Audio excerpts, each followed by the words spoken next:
Bienvenue à cette journée internationale des femmes organisée par la FMH. Nous allons aujourd'hui traiter le sujet des troubles de la coagulation et de la santé reproductive et des disparités en matière de traitement et de prise en charge. Je suis membre du bureau de la FMH et c'est un plaisir pour moi de vous souhaiter la bienvenue ici aujourd'hui pour célébrer cette journée internationale des femmes. Donc, nous sommes ici avant tout réunis pour célébrer cette journée. Nous sommes ravis de vous retrouver aujourd'hui parce que c'est très important de célébrer cette journée qui représente tellement pour nous. Alors, avant tout, quelques informations techniques comme d'habitude. Sélectionnez la langue de votre choix dès maintenant. Vous cliquez sur les petits points, les trois petits points pour sélectionner le canal d'interprétation de votre choix. Et sachez également que si vous voulez poser une question, vous devez cliquer sur la rubrique questions et réponses en bas de votre écran. Vous devriez pouvoir le trouver également sur votre téléphone. Alors, pour les téléphones, c'est un petit peu différent. Pour accéder à l'interprétation, vous avez donc les trois petits points là aussi. Cliquez sur le canal d'interprétation et cliquez sur Donne à la fin pour bien enregistrer votre sélection.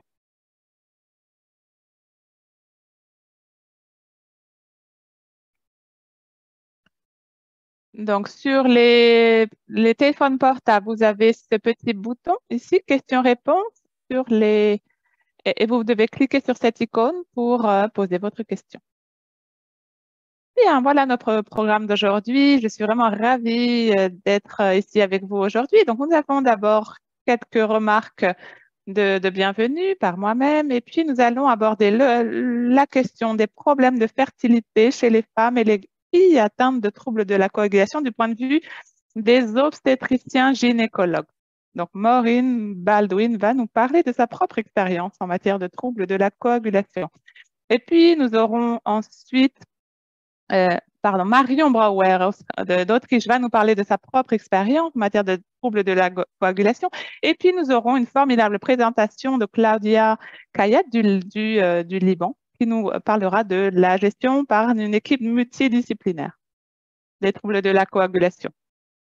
Bien, nous allons d'abord faire une courte évaluation de vos connaissances et de vos compétences en matière de troubles de la coagulation. Question numéro 1. Les risques de saignement pendant la grossesse.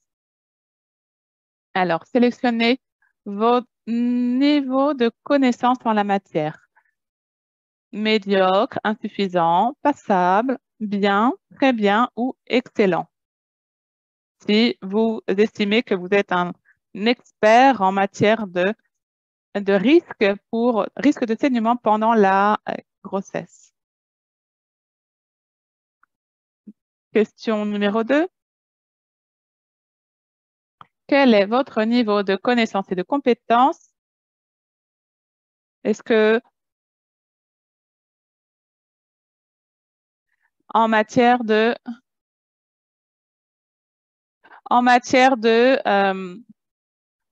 règles des 7 de 2, est-ce que votre niveau de connaissance là aussi est médiocre, insuffisant, passable, bien, très bien ou excellent?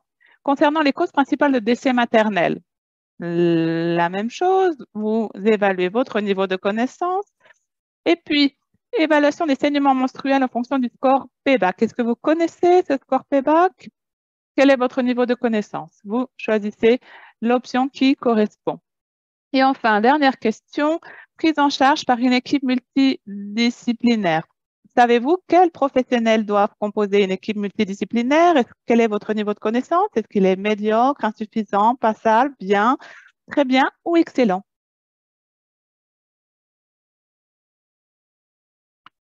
Bien, je vous laisse quelques instants pour vous laisser terminer de répondre à ce sondage et puis nous allons ensuite entrer dans le vif du sujet.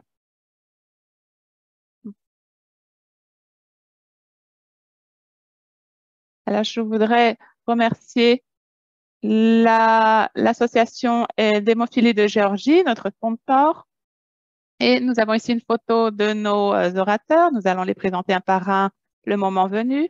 Et notre première section sur les problèmes de fertilité chez les femmes et les filles atteintes de troubles de la coagulation sera traitée par la docteure Maureen Baldwin. La docteure Baldwin est une professeure de gynécologie à Portland, Oregon. Elle est co-directrice de l'équipe multidisciplinaire de gynécologie à la clinique de Portland et elle traite toutes ces questions de menstruation abondante. Les problèmes de perte de grossesse, de troubles de la grossesse. C'est une spécialiste en la matière. Maureen, vous avez la parole. Bonjour, je suis Maureen Baldwin d'Oregon, aux États-Unis, et je vais traiter aujourd'hui la question des problèmes de fertilité chez les femmes et les filles atteintes de troubles de la coagulation. Donc, le cycle normal de fertilité est impacté de différentes manières par les personnes atteintes de troubles de coagulation. Il y a des problèmes lors de la grossesse et lors de la conception. Il y a également donc des problèmes à prendre en compte avant la conception, au moment de la conception, dans les premières semaines de la grossesse. Et puis, nous évaluons également via différentes stratégies le développement du fœtus. Et puis, nous traitons les troubles habituels obstétriciens. Et puis, bien sûr, nous sommes très attentifs au moment de l'accouchement et au moment du postpartum. Bien, le cycle de fertilité comporte toutes ces étapes, justement la préconception, la conception, etc. et demande une surveillance adaptée à chaque étape.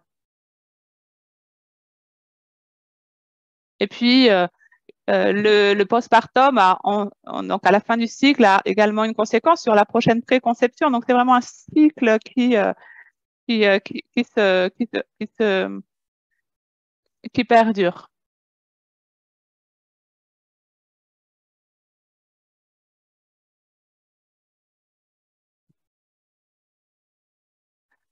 Bien sûr, lorsque une femme n'a plus de désir d'enfant, nous prenons cela en compte également et nous effectuons le suivi jusqu'à sa ménopause. Bien, donc au moment de la préconception, il est très important de bien prendre en charge l'aspect obstétricien, donc s'assurer que la femme a accès à des professionnels. Il est important d'avoir des conseils génétiques le plus possible pour prévoir toutes les conséquences sur les enfants. Il s'agit ensuite, lors des premières semaines de grossesse, d'avoir une prise en charge et un soin spécifique de la femme en fonction de sa condition. Alors, lorsque cela est possible, il faut prendre en compte la possibilité de faire des tests génétiques.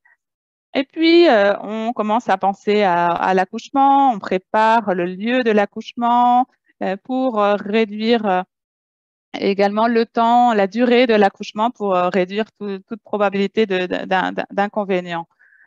Bien, ensuite, on prévoit la prophylaxie pendant l'accouchement et puis la prophylaxie lors du postpartum.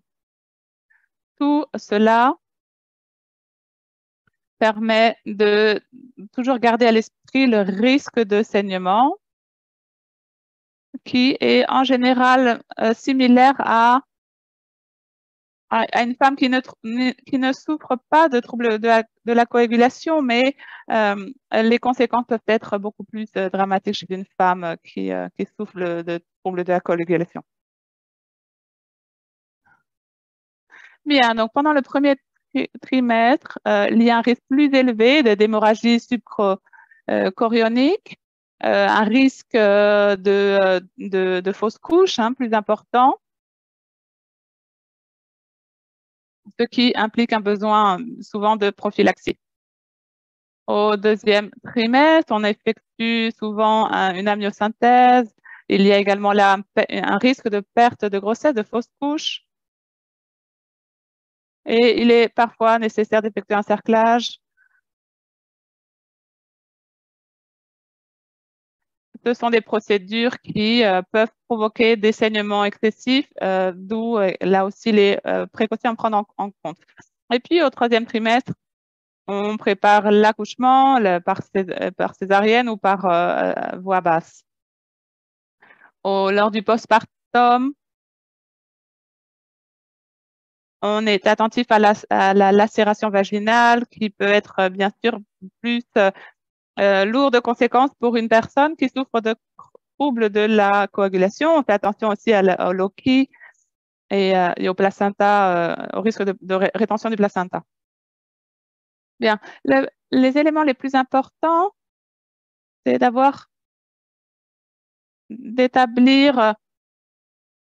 d'assurer l'accès aux soins, hein, parce que parfois les soins existent, mais les femmes n'y ont pas accès.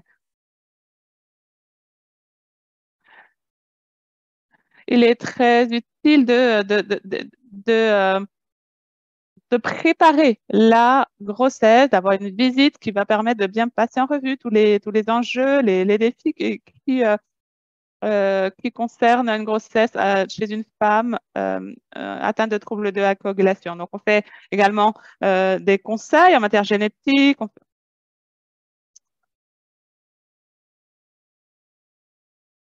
On évalue la possibilité de faire des transfusions, une immunisation. On analyse le type sanguin, bien sûr. On fait une détection des anticorps.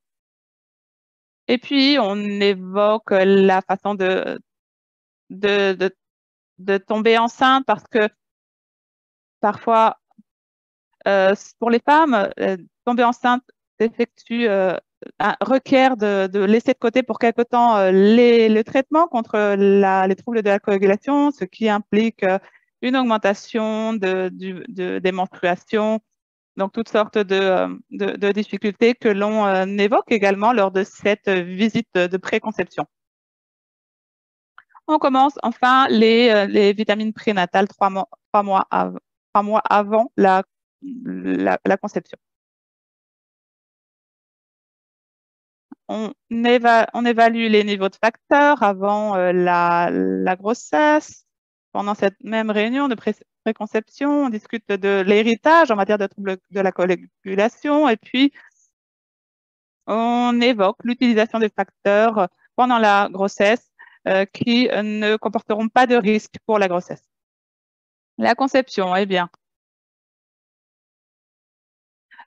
lorsque la grossesse est confirmée, il est important dans un premier temps de calculer l'âge de la conception, de contacter immédiatement un obstétricien, un hématologue, et de démarrer la prise en charge le plus tôt possible pour éviter tout risque, pour réduire les risques de fausse couche. Donc, dans les premières semaines de la grossesse, les fausses couches surviennent dans 20% des cas. Nous n'avons pas eu d'analyse qui démontre que les fausses couches sont plus courantes chez les personnes atteintes de troubles de la coagulation. D'ailleurs, beaucoup de personnes qui font des fausses couches n'ont pas de saignement à cette occasion. Donc, il n'y a pas là de lien immédiat.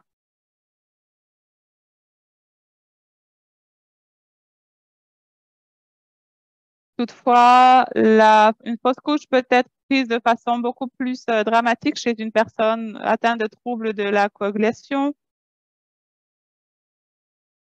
parce que cette personne a dû bien souvent interrompre son traitement et contre les troubles de la coagulation et l'évacuation utérine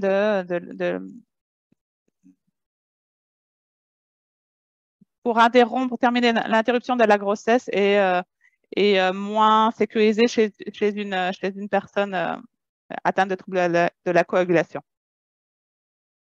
On On considère que la prophylaxie, de façon préventive, donc, est souvent utile pour prévenir tout saignement excessif. Lorsque l'on parle d'évaluation, il y a différents points. Aux États-Unis, on fait une évaluation fétale, une évaluation génétique à tout moment au cours de la grossesse. En général, on réalise cela au cours de la 13e semaine pour faire une mesure anatomique, pour mesurer, donc une évaluation anatomique pour voir s'il y a une anomalie cardiaque. On recommande aussi un autre type d'évaluation au bout de 20 semaines et des évaluations concernant la viabilité en fonction des facteurs de risque. Parfois, cela n'est pas nécessaire. Une autre composante nécessaire de cette évaluation fétale est la consultation avant l'accouchement. Il faut avoir un entretien avec un pédiatre si cela est nécessaire avant l'accouchement. Beaucoup de troubles peuvent surgir pendant la grossesse qui n'ont rien à voir avec des troubles de la coagulation, mais qui doivent être pris en compte. Par exemple, parfois la situation va s'aggraver parce qu'on a une hypertension ou une hypertension due à la grossesse qui va donner lieu à un accouchement précoce. Ça peut demander une hospitalisation ou une observation et des fois, ça peut donner lieu à une hémolyse, ce qui complique le trouble de la coagulation. La thrombocytopénie aussi avec un compte plaquettaire qui fait que les plaquettes dépassent 90 ou 120 000 et cela n'est pas un problème typiquement fonctionnel, mais par rapport à d'autres troubles de la coagulation, cela peut être aggraver la situation de la personne, de la patiente. On voit aussi une situation de placenta anormale. Le placenta est placé à un endroit où il n'est pas normal qu'il soit. Donc, il va falloir retirer le placenta avant l'accouchement. On observe cela à travers une échographie avant l'accouchement, de telle façon que l'on est prêt à agir en cas de placenta, et donc prévia. Et cela peut donner lieu à des saignements, donc ça doit être pris en compte, des saignements de la patiente, ce qui peut donner lieu à une hémorragie. Donc, on a toutes ces composantes dont il faut eh, tenir compte. Tout cela va contribuer au saignement. Lorsque l'on est prêt pour l'accouchement, il ne faut pas qu'il y ait de problème. Donc, cette préparation d'hématologie implique une consultation pour évaluer le nouveau-né. Donc, on va prendre on va injecter les facteurs, on va éviter la circoncision du bébé et jusqu'à ce que l'on ait évalué l'enfant. On va évaluer l'enfant au niveau pédiatrique. On va donner des recommandations pour toute la partie obstétricienne et pour l'administration de facteurs et la prophylaxie pour le saignement. Au niveau de la prise en charge de l'obstétricien, on a besoin d'une prise en charge multidisciplinaire avec l'hématologue, le gynécologue pour gérer toute situation de crise. Un accouchement qui doit être fait à l'hôpital avec une administration de facteurs si nécessaire. Des fois, et il s'agit d'un accouchement programmé avec une prophylaxie programmée pour administrer un facteur avant l'accouchement. Cela peut être difficile de savoir quand est-ce que l'accouchement va avoir lieu. Donc, des fois, les hématologues disent 30 minutes avant l'accouchement, mais moi, je dis, dites-moi quand est-ce que l'accouchement va avoir lieu. Ce n'est pas facile de le savoir. Donc, des fois, on fait aussi d'autres choses liées à la prise en charge avant l'accouchement. On essaie d'éviter tout ce qui concerne les clips pour contrôler le fœtus. On essaye de voir dans quel état se trouve la voie vaginale. En général, on essaie d'utiliser la voie vaginale et on évite les forceps et le système d'accouchement par euh, d'autres systèmes. On essaye de d'éviter d'autres médicaments ou utiliser des médicaments qui vont aider l'utérus à être comprimé. Et l'hémorragie obstétricienne.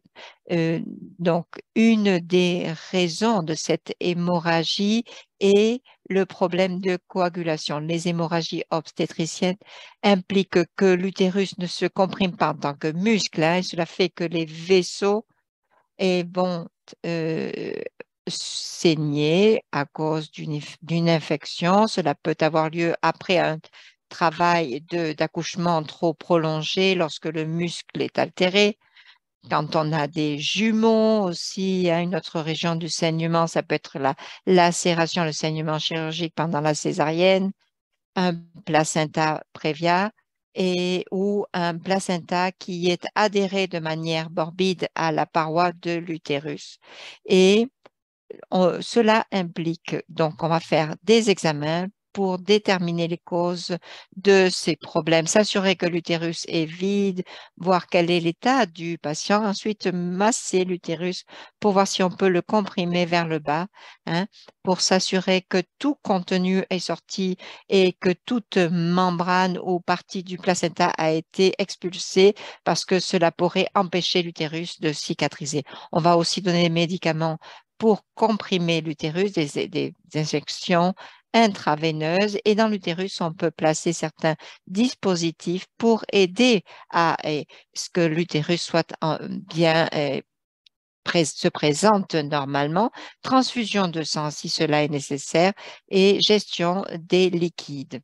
Donc, pour maintenir le bon état, hein. Ici, une image du massage de l'utérus après l'accouchement. Des fois, on doit comprimer l'utérus vers le bas pour que les deux parois soient en contact et qu'il n'y ait pas d'hémorragie excessive. Donc, il faut mettre une main en dessus et l'autre en dessous pour comprimer l'utérus de façon à ce que les parois se touchent.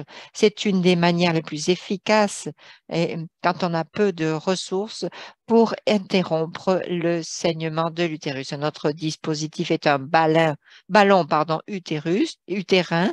Il y a différentes versions. Ce ballon est placé dans la cavité, on le gonfle et il va donc pousser les parois. Il va faire la même chose que ce que je vous ai montré tout à l'heure avec la main, c'est-à-dire c'est la même manœuvre. Cela va pousser les parois pour réduire le saignement. Il y a un autre système qui s'appelle le système JADA qui va être donc appliqué pour aider à comprimer donc les parois de l'utérus.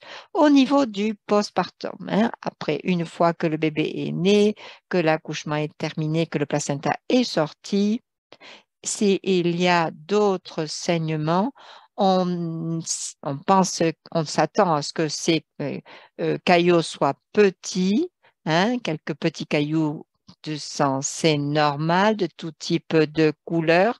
Des fois, on a du mal à savoir si c'est normal ou pas parce qu'il y a du sang plus obscur, plus brillant, plus jaune, plus vert, hein. Cela augmente avec l'allaitement aussi, mais en ligne générale, cela doit diminuer avec le temps. Mais cela peut durer jusqu'à 3 ou 4 semaines, des fois un petit peu plus, et cela peut donner lieu à des pertes de sang. Très souvent, on va vouloir donner des médicaments de prévention, acide tranexamique et autres, pour éviter cela. Et le niveau de facteurs vont revenir à leur normalité après l'accouchement. Il faut contrôler tout cela pour être sûr que cela n'a pas d'impact sur la coagulation. Ce qui n'est pas normal, c'est d'avoir des gros caillots de sang, un flux de sang excessif, des tissus qui pourraient être retenus dans l'utérus qui sont en train de s'écouler, ce qui peut être un facteur de risque pour une hémorragie postpartum. Donc, des caillots trop grands, hein, et ou lorsque la protection est tout de suite tachée. D'autres points importants, la santé avant donc la grossesse est très importante. Il faut être sûr que la plupart des saignements sont dus à une atonie utérine. Il faut s'assurer que cela n'est pas dû au problème de facteur. Il faut comprimer l'utérus. L'administration de facteurs au bon moment est importante, mais c'est difficile de savoir à quel moment les administrer. Donc, tout cela, ce sont des défis dont il faut tenir compte. Merci beaucoup. Et je donne maintenant la parole à Dawn. Merci, merci beaucoup. Vous avez vraiment couvert beaucoup de thèmes. Merci beaucoup. Nous allons maintenant donner la parole au prochain intervenant. Je souhaite la bienvenue à notre prochaine intervenante, c'est Marion Brouwer, et qui a un déficit de facteurs. Elle est dans la communauté depuis plusieurs années. Elle appartient au groupe d'Autriche. Elle appartient aussi au comité de femmes atteintes de troubles de la coagulation et elle participe donc à notre travail aujourd'hui. Nous lui donnons la parole. Merci Marion. Merci, merci à vous. Est-ce qu'on peut passer à la prochaine diapositive, s'il vous plaît? Donc, je vais vous parler un petit peu de moi. Je vais vous parler de mon déficit en facteur 7 et puis je parlerai de la partie gynécologique et des problèmes de fertilité que j'ai vécus. Donc, voilà, je suis autrichienne, j'ai 35 ans. Ici, vous voyez mon déficit sévère en facteur 7. Ici, vous me voyez à l'hôpital quand j'étais enfant. Hein. Prochaine diapositive. Donc, voilà, mon déficit en facteur 7. J'ai été diagnostiquée quand j'avais 3 mois et j'ai eu mon premier saignement. Les dos de mes mains ont gonflé. Mes parents ne savaient pas pourquoi. Ils m'ont amené à l'hôpital et là, j'ai été diagnostiquée. Ça a été une surprise pour mes parents. Et ils ont donc constaté qu'ils avaient tous les deux des niveaux de facteurs très bas et que j'avais une forme sévère donc, et je reçois du concentré de facteurs depuis lors. La première année, j'ai reçu un traitement à la demande. Quand on pouvait mesurer le saignement dans un bras ou une jambe ou autre, je recevais des facteurs. Et ce facteur 7 a une vie très courte de 3-4 heures. Donc, j'ai eu une expérience de saignement dans les hôpitaux. À l'école primaire, j'ai commencé à prendre une prophylaxie 3 fois par semaine et plus tard, et tous les 2 jours, mon saignement a commencé à diminuer. Mes saignements ont diminué. Je vous ai dit que mes parents avaient tous les deux des niveaux de facteurs plutôt bas. Donc, mon héritage est un déficit en facteur 7 est autosomique et récessif, ce qui veut dire que les 2 parents sont affectés. Sinon, l'enfant n'aura qu'une forme légère, ce qui m'amène à la partie gynécologique et de fertilité dans mon cas. Donc, je vais commencer par vous parler du saignement gynécologique. J'ai mis environ 30 ans pour réaliser que mes règles étaient trop longues et trop abondantes. Hein. Donc, il y avait des fois un tampon qui me durait quelques heures seulement. Et j'avais bien sûr des problèmes de carence de fer et une anémie. Et j'étais anémique et j'ai essayé différents moyens de contraception, mais rien ne fonctionnait vraiment dans mon cas. Donc, ce qui m'a aidé, c'était la règle du 7-2-1.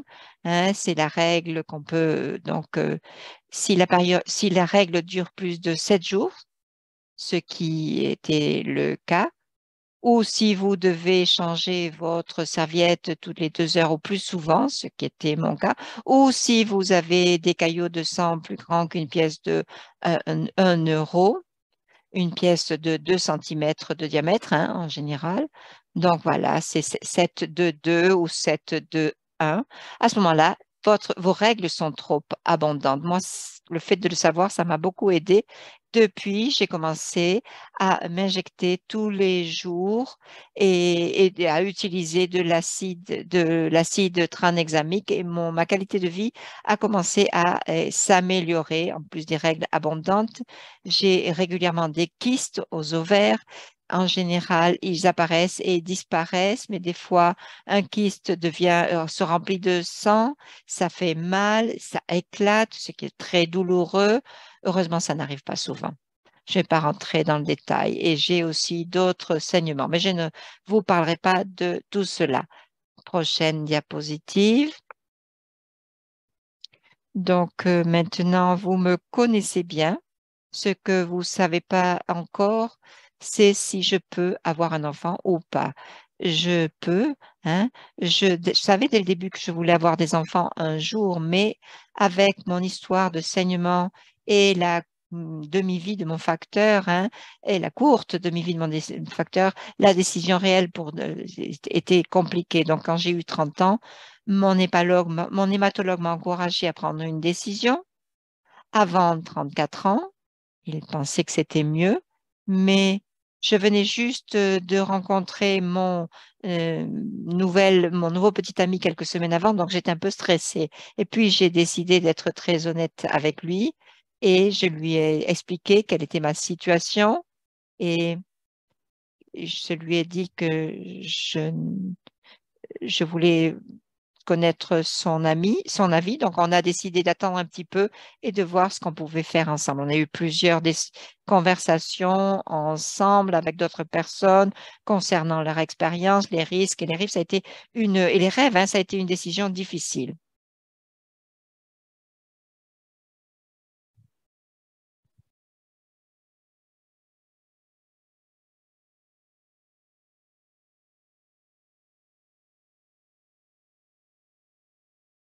J'étais ravie de cette décision. Nous avons supprimé donc notre contraception. J'ai fait retirer mon stérilet en cuivre, mais malheureusement, rien ne s'est passé dans les premiers mois. Donc, je suis allée voir mon gynécologue. Elle m'a dit que mon nombre de follicules était déjà très bas pour mon âge. Donc, je n'avais plus beaucoup de temps, en quelque sorte, pour faire des tentatives. Donc, elle m'a envoyée vers une clinique de fertilité. Et ils ont été sincères avec moi. Ils m'ont dit que cela allait être très difficile pour moi de concevoir. Cela n'était pas forcément lié au saignement, c'est que j'avais un taux de fertilité très bas. Alors, je sais que les traitements de fertilité entraînent des risques de saignement, donc je ne savais pas quoi faire, mais nous avons décidé de prendre rendez-vous et pour essayer, en tous les cas, de prendre des renseignements afin de prendre une décision. Donc, nous avons dû attendre quelques mois avant d'obtenir ce rendez-vous. J'ai parlé également avec mon hématologue de la possibilité de devenir mère. Il a été d'un grand soutien. Il m'a dit d'augmenter mes injections dès que je saurais que je suis enceinte et de le contacter immédiatement. Et donc, je lui ai demandé si nous pourrions utiliser des pharmacocinétiques pour voir si mon niveau, pour surveiller mon niveau de facteur, pour savoir quel était mon niveau de facteur après 2, 4, 6 heures. J'ai également commencé à surveiller mes niveaux de fer. Les mois se sont écoulés. Le rendez-vous est arrivé. On m'a dit, alors, je me suis rendu compte à ce moment-là que mes règles étaient en retard. Donc, j'ai fait quand même un test de grossesse, juste au cas où. Je l'avais déjà fait auparavant. Cela avait toujours été négatif, donc je n'attendais rien du tout. Mais cette fois, j'étais en retard et en fait, le test était positif. J'étais enceinte. Donc, c'était une surprise. Au début, on était vraiment émus et après, on s'est rendu compte, une fois qu'on a réalisé, on a pris donc rendez-vous avec mon docteur et puis donc, bien sûr, le rendez-vous à la clinique de fertilité a été très court, hein, puisqu'ils n'ont fait que confirmer la grossesse. Alors, j'ai eu un premier saignement, donc on m'a conseillé de doubler ma dose de facteur. et pour éviter ou réduire le risque de perdre le bébé qui était un risque constant. Maintenant, je suis enceinte de 28 semaines. Mais pour être honnête, je suis parfois effrayée. L'injection est difficile, mais je suis vraiment reconnaissante de pouvoir expérimenter la grossesse. Je me sens vraiment privilégiée, en particulier vu mon état de santé. Et donc, je crois que ce qui est important, c'est d'obtenir de bonnes informations, des soins médicaux adaptés et un soutien de l'entourage et de l'équipe médicale. Et donc, je voudrais présenter maintenant les principes de prise en charge pour les femmes. Dans mon cas, je vous recommande d'utiliser votre histoire pour défendre nos intérêts, faire connaître notre difficulté au quotidien. J'espère que mon histoire vous aurait été utile et que de plus en plus de femmes auront accès à la meilleure qualité de soins possible. Marion, voilà, je suis émue, émue aux larmes. Donc, félicitations, quelle surprise, quelle surprise. Je voulais juste prendre quelques minutes pour pour te souhaiter tout le meilleur. C'est une formidable aventure. Je suis émue, très émue. Bien, bien, nous allons essayer de passer à notre présentatrice suivante. Reprenons nos esprits. Bien. Je suis ravie de vous présenter la docteure Claudia Kayat, hématologue pédiatrique au comité de troubles de la coagulation de la FMH. Elle est professeure de pédiatrie à l'Université de Beyrouth, au Liban. Elle est conseillère médicale de l'Association médicale du Liban et plaide pour l'amélioration de la prise en charge des femmes atteintes de troubles de la coagulation. Elle est membre également du Comité national de troubles de la coagulation du Liban. Claudia Kayat, c'est un plaisir de vous recevoir. Vous avez la parole. Merci beaucoup. Ce que je voulais vous demander d'abord, c'est de quoi parle-t-on aujourd'hui en cette journée internationale des femmes? Si l'on parle de ce sujet aujourd'hui, c'est parce que les troubles de la coagulation posent un problème unique pour les femmes. Cela parle de qualité de vie et cela a un impact sur un impact sur leur santé reproductive. Les données disponibles estiment qu'au moins 1% des femmes aux États-Unis pourraient avoir un trouble de la coagulation, mais surtout les femmes non diagnostiquées comportent des disparités importantes en matière de prise en charge.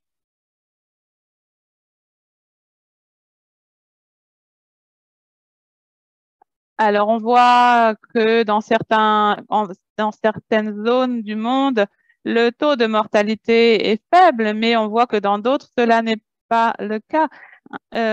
On voit que toutes les 2 minutes, une femme dans le monde décède de complications liées à la grossesse. Et on voit que une femme sur 5, un décès sur 5 de femmes enceintes intervient à cause d'une hémorragie. Nous avons perdu la docteure. C'est l'interprète qui parle.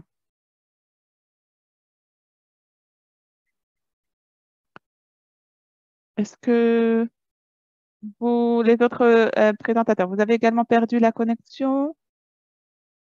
Oui, me revoilà.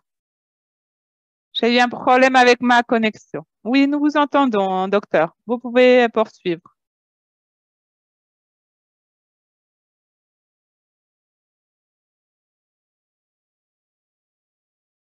Aucun problème. Arrêtez de partager votre écran si vous voulez, et puis nous allons demander à l'équipe de la FMH de partager votre diapositive, votre écran, pour que vous puissiez poursuivre votre présentation. Oui, c'est le partage de votre écran, oui. Aucun souci.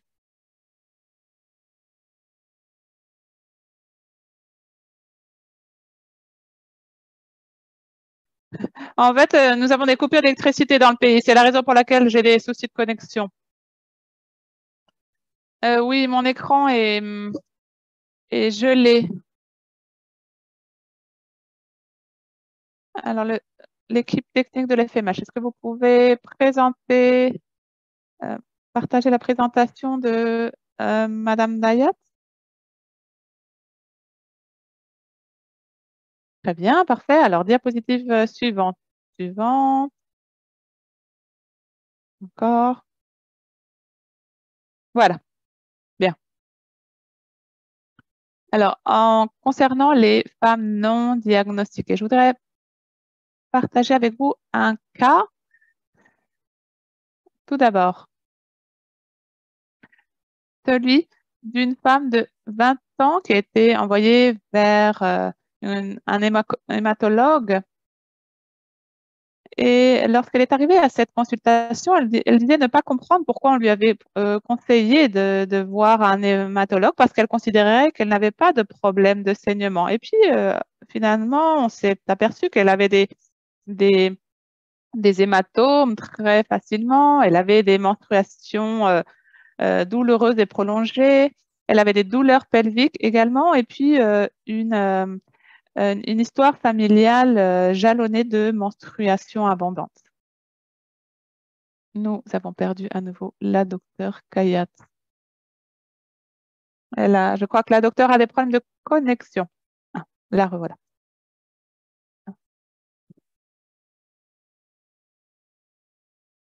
Donc, tomber enceinte était difficile pour elle et l'année précédente, elle avait eu une colonoscopie. Finalement, elle a réussi à tomber enceinte après plusieurs tentatives et lors d'une des tentatives, elle a reçu de l'aspirine au premier trimestre.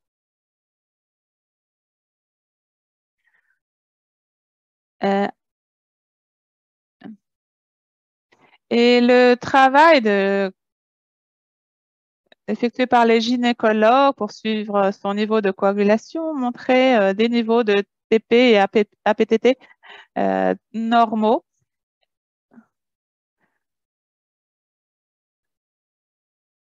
Et de la même façon, il y a eu des études de son niveau de facteur de von Willebrand et le niveau analysé était normal. Mais 4 jours après la grossesse, elle a présenté des saignements vaginaux, elle a été admise à l'hôpital pour un choc hypovolémique après 24 heures et une hémorragie postpartum a été diagnostiquée. Tous les traitements médicaux ont échoué et finalement, elle a dû subir une hystérectomie. Donc, qu'apprend-on de cette étude clinique? Eh bien, qu'avant tout, elle n'était pas consciente de sa maladie et cela n'est pas un cas isolé. Lorsque l'on regarde la carte du monde, on s'aperçoit que la prévalence de la maladie de von Willebrand est de 1 sur 10 000.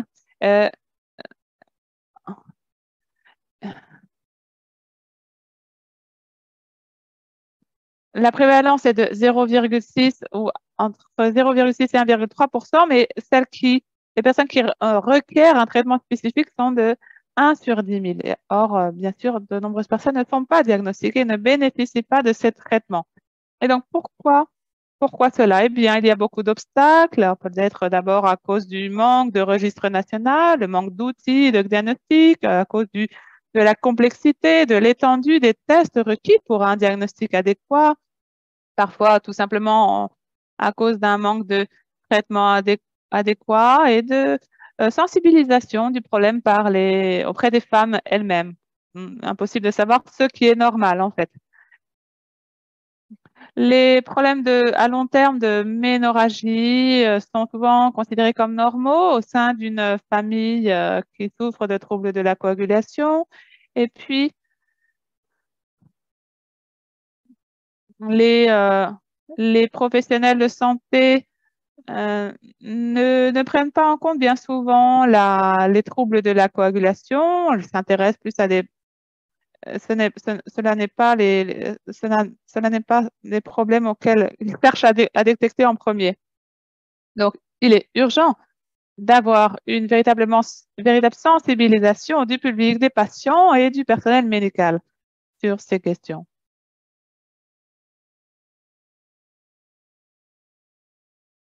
Alors, nous l'avons dit, elle avait un taux de céphaline appliqué normal, un taux de TP également, ce qui n'exclut pas toutefois la maladie de Von Willebrand. Donc, il faut poursuivre l'analyse et notamment, il faut surveiller l'activité de Von Willebrand plusieurs fois jusqu'à obtenir un diagnostic définitif. Un soupçon signifie des taux de saignement validés supérieurs à 5.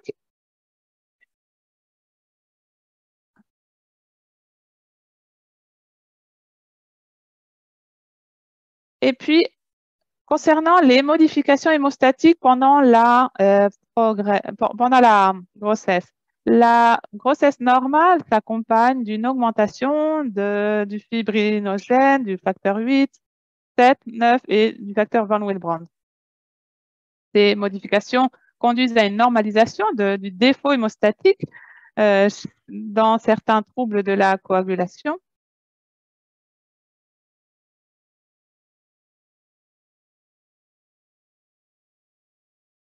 Pour la maladie de Willebrand, comme c'est le cas de notre patiente de type 1, on a des niveaux normaux de type 2 avec un facteur 8 et antigène avec l'âge et de type 3. Le plus important est le facteur, le von Willebrand est normal à la naissance après 3 jours et on peut avoir ici un saignement ensuite, après l'accouchement.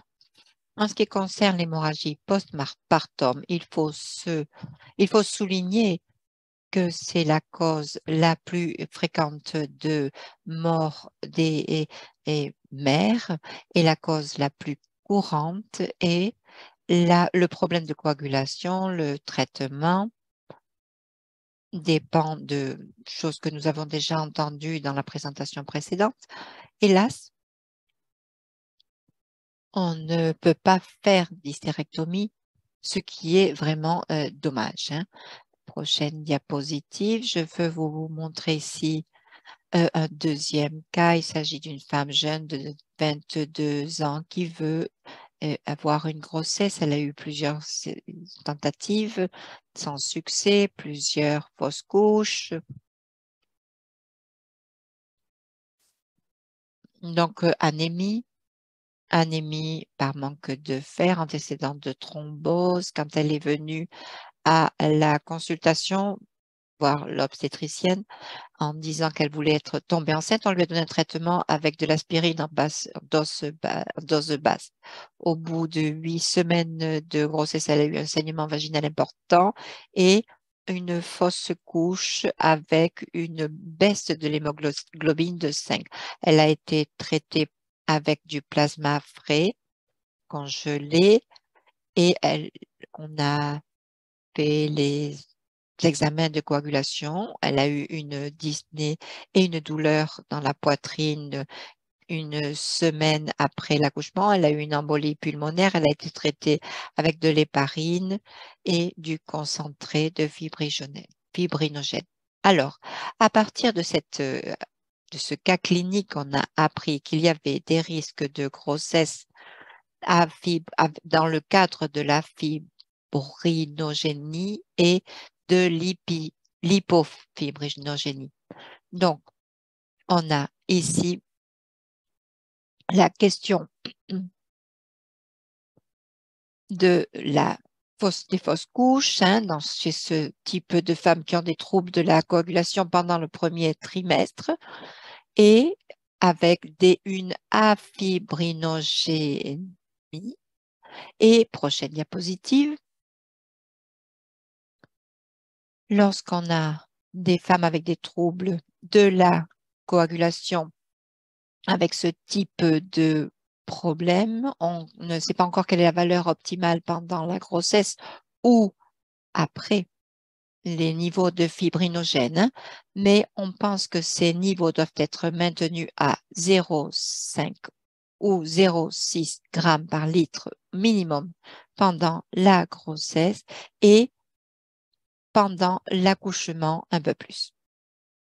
On sait aussi que jusqu'à 20% de ces patients qui sont atteints d'afibrinogénémie ont des problèmes thrombotiques.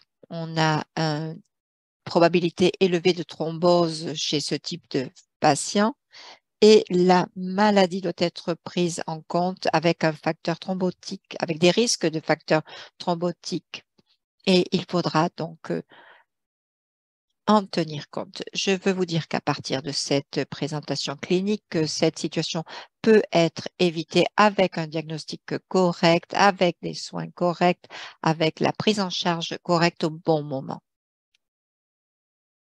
Donc, avoir une équipe multidisciplinaire qui travaille en réseau et peut être très utile. Une équipe formée par différentes personnes, gynécologues, sages-femmes, obstétriciens.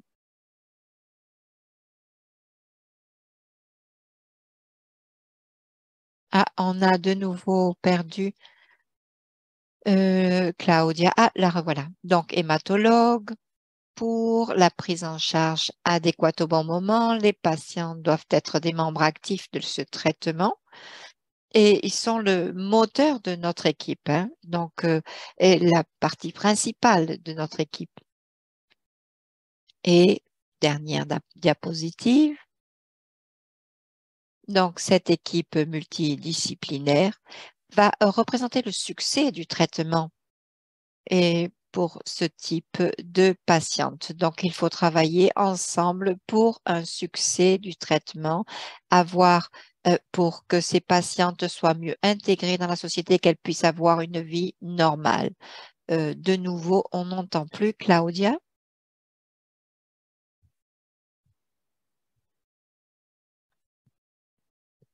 Merci beaucoup. Merci, docteur Kayat. C'était une très bonne présentation. J'ai appris beaucoup de choses, j'ai pris des notes, hein. Donc, je suis très heureuse que ce webinaire soit enregistré parce que je crois que j'y reviendrai pour reprendre d'autres notes. Merci beaucoup. Nous allons passer à la prochaine diapositive. Nous voulons tester votre apprentissage d'aujourd'hui. Donc, dites-nous à nouveau quelles sont vos connaissances, hein? Donc, première question, risque de saignement pendant la grossesse chez les femmes atteintes de troubles de la coagulation.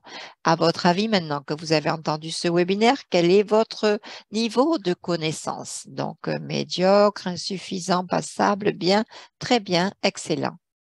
Je crois que on a déjà entendu parler de la règle du 7 de 2, hein, donc, ou la règle de 7 de 1. Alors, quelle est votre connaissance de cette règle? Hein? Médiocre, passable, et bien, très bien, excellente. Ensuite, numéro 3, principale cause de décès maternel.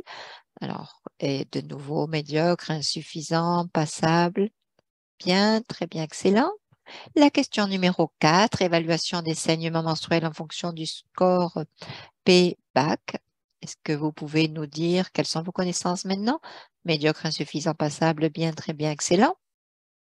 Et la question 5, la dernière, prise en charge par une équipe multidisciplinaire. Quelles sont vos connaissances? Médiocre, insuffisante, passable, bien, très bien et excellente. Voilà.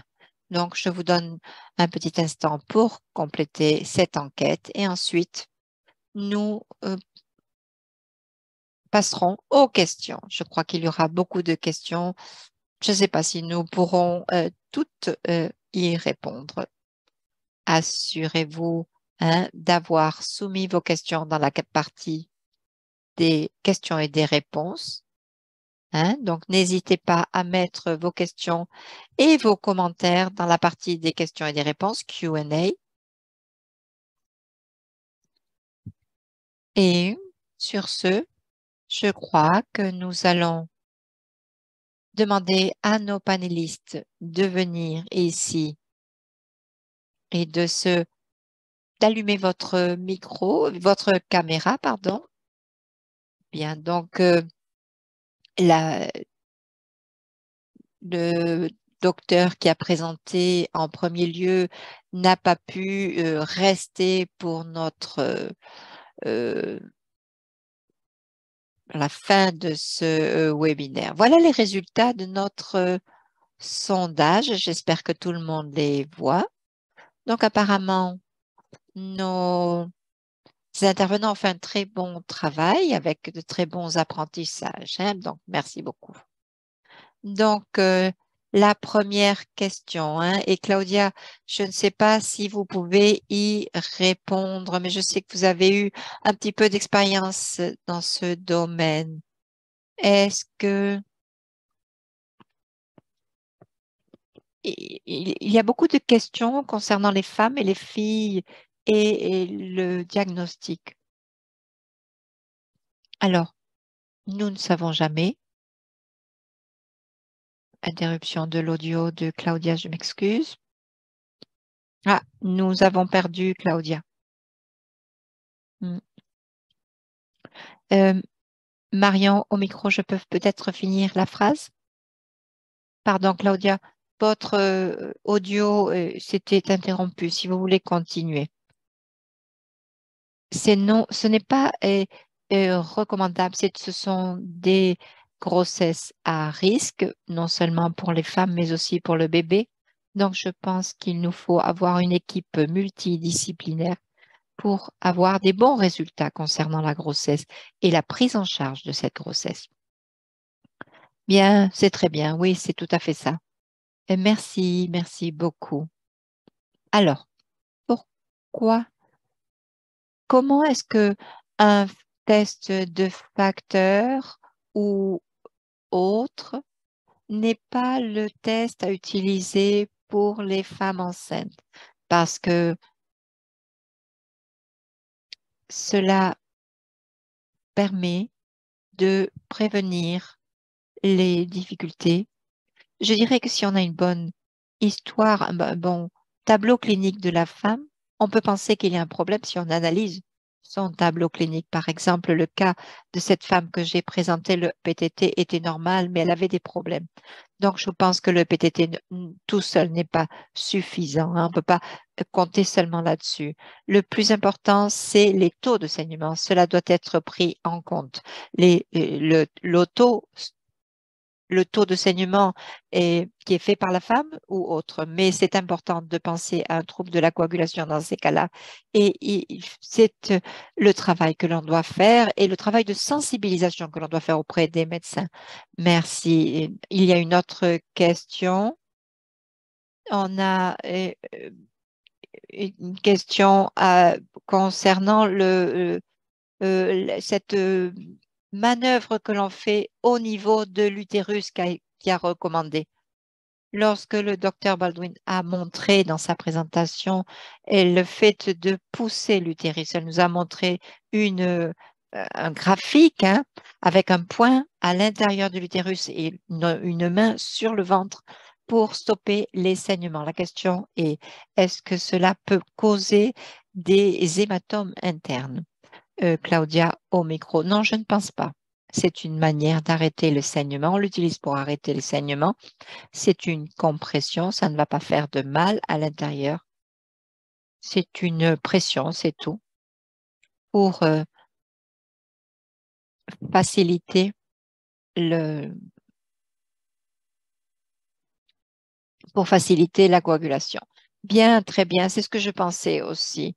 Ça va arrêter le saignement, mais je pensais que ça pouvait aussi causer d'autres problèmes.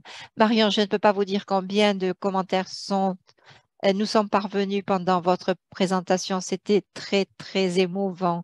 ce serait très bien de pouvoir lire toutes les questions et les réponses et les commentaires parce qu'il y avait vraiment des commentaires incroyables, beaucoup de vœux de bonne grossesse pour vous et de bonheur pour vous. Donc, je crois que tout le monde a été très ému par votre cas, Marion.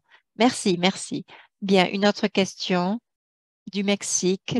Est-ce que l'utilisation des cryoprécipités est indiquée en l'absence de facteurs de coagulation et d'acide transémique? Et quelle serait la dose pour commencer, hein, l'utilisation donc de cryoprécipités? Je pense que le cryoprécipité, si vous n'avez rien d'autre, est mieux que rien, mais ce n'est pas la meilleure chose à choisir. Les cryoprécipités existent, vous avez les fibrogènes aussi, qui sont importants pour les traitements des saignements postpartum. Pour vous donner les doses, c'est un peu plus difficile, je ne peux pas vous répondre, mais on peut utiliser cryoprécipité, oui. C'est mieux que rien, bien sûr. Merci beaucoup. Est-ce que les contraceptifs peuvent être utilisés pour traiter le déficit donc de facteurs? Marion, oui, je pense que c'est le cas des fois, mais dans mon cas, ça n'a pas marché. J'ai essayé plusieurs méthodes de contraception, mais finalement, à la fin, j'ai voulu utiliser le stérilet parce que je voulais arrêter de prendre des traitements hormonaux pour voir comment ça marchait. Mais je sais que ça vaut la peine d'essayer, hein, de prendre la pilule, mais il faut un petit peu de patience. Et puis, il faut trouver la bonne dose. C'est pas toujours facile de trouver la bonne dose hormonale. Je sais que ça peut aider, mais c'est pas obligatoire.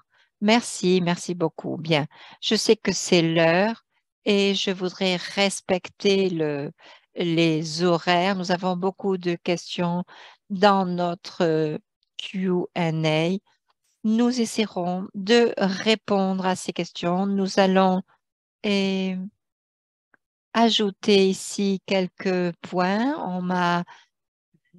On a ici un message de Brian qui voulait envoyer une infographie. Donc, si vous allez dans le site Internet du groupe irlandais, vous trouverez cette infographie, hein. Ensuite, je voudrais aussi répondre à Émilie qui est gestionnaire des troubles, du registre de troubles de la coagulation. Et ce registre, elle nous dit que ce registre collecte des données pour les femmes atteintes d'hémophilie et de von Willebrand. Elle a mis un lien dans le chat pour que vous puissiez y accéder. Donc, n'hésitez pas. Si vous appartenez à un centre de traitement de l'hémophilie, si vous appartenez à une ONM, considérez la possibilité de participer à ces registres parce que, comme Claudia l'a dit, nous n'avons pas de données. Nous manquons de données et ce travail que nous faisons est très important. Et sans données, nous ne pouvons pas accéder au traitement pour les femmes et les filles. Bien, je remercie les 3 médecins qui ont présenté aujourd'hui leurs travaux. Je remercie Marion aussi. Merci, merci à tous. Et nous vous souhaitons une très bonne journée de la femme. Merci à tous. Merci. Je voudrais aussi vous recommander de participer au soutien de ces webinaires qui sont gratuits. Nous voudrions que tous ces webinaires sont gratuits pour tout le monde. Donc, avec votre aide, en scannant ce code, nous pouvons le faire et continuer à le faire. Merci beaucoup pour votre aide.